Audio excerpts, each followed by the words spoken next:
Les précieux dons bafoués. Tome introductif. Coup de cœur à la féminité. Eden Zeus. Chapitre 1. Un aperçu de l'origine de l'existence humaine.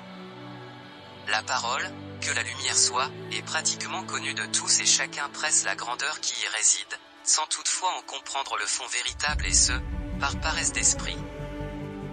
Alors que Dieu, l'incréé, lumière éternelle et toute-puissante supraconscience originelle, s'était condensé par attraction céleste de sorte à se maintenir pure et formant la sphère divine contenant des myriades de mondes divins se suffisant à elle-même.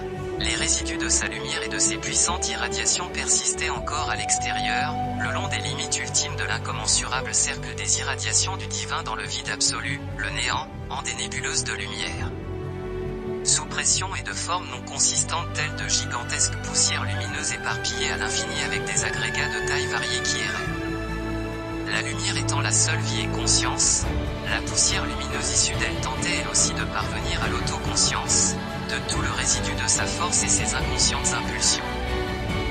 Ce n'est qu'en réponse à l'ensemble des murmures et profondes aspirations de ces résidus de lumière divine, que Dieu le Père, du centre de la sphère divine décida d'envoyer une partie de sa lumière toute puissante dans le chaos régnant à l'extérieur pour permettre aux aspirants de parvenir à l'existence consciente en recevant la force suffisante et de pression moindre, pour prendre vie et forme grâce à la présence de son Fils, le Saint-Esprit, en dehors de la sphère divine.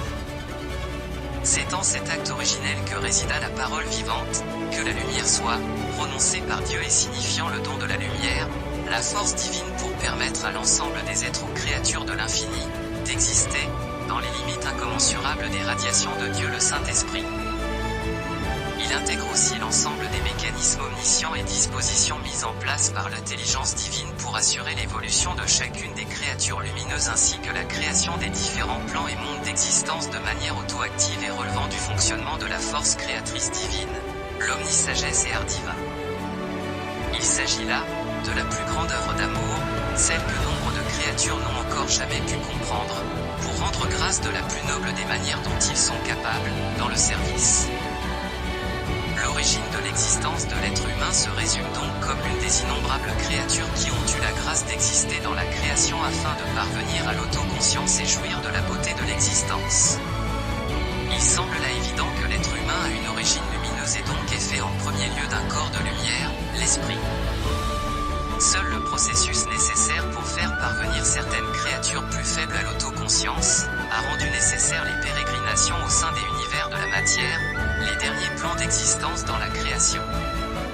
D'où la nécessité de la fourniture de différents corps de matière, fines, subtiles et denses, comme outil d'expérience pour ces êtres à l'origine faits de lumière, chaque créature. Pour le cas de l'être humain terrestre, son corps biologique actuel n'est que l'un des outils offerts à son esprit d'origine spirituelle, origine plus proche de la sphère divine que celle d'autres créatures ou entités. La notion d'esprit âme-corps y trouve son vrai sens. L'esprit, d'abord germe d'esprit, se forme une âme en descendant dans le premier plan d'existence en dessous de son origine à lui, puis dans les plans de la matière il acquiert différents corps fins matériels et subtils jusqu'aux plus denses nécessaires que constituent les corps biologiques de la matière dense. La connaissance intégrale d'où cet aperçu est formé, est contenue dans l'œuvre Dans la lumière de la vérité, message du Graal, Abdrucha. Je n'en donne ici qu'un aperçu, issu de ma compréhension actuelle et de mes expériences personnelles de vie, qu'il faudra reconstituer et compléter à travers l'étude de l'œuvre originale et d'autres recherches sérieuses de vérité sur cette merveilleuse création. Ce n'est aussi qu'à partir de l'image vivante que je me suis construit essentiellement à travers la lecture des œuvres de cet auteur, que les connaissances des chapitres suivants sont formées. Il faut savoir reconnaître la vérité quand elle se présente à nous. Chapitre 2.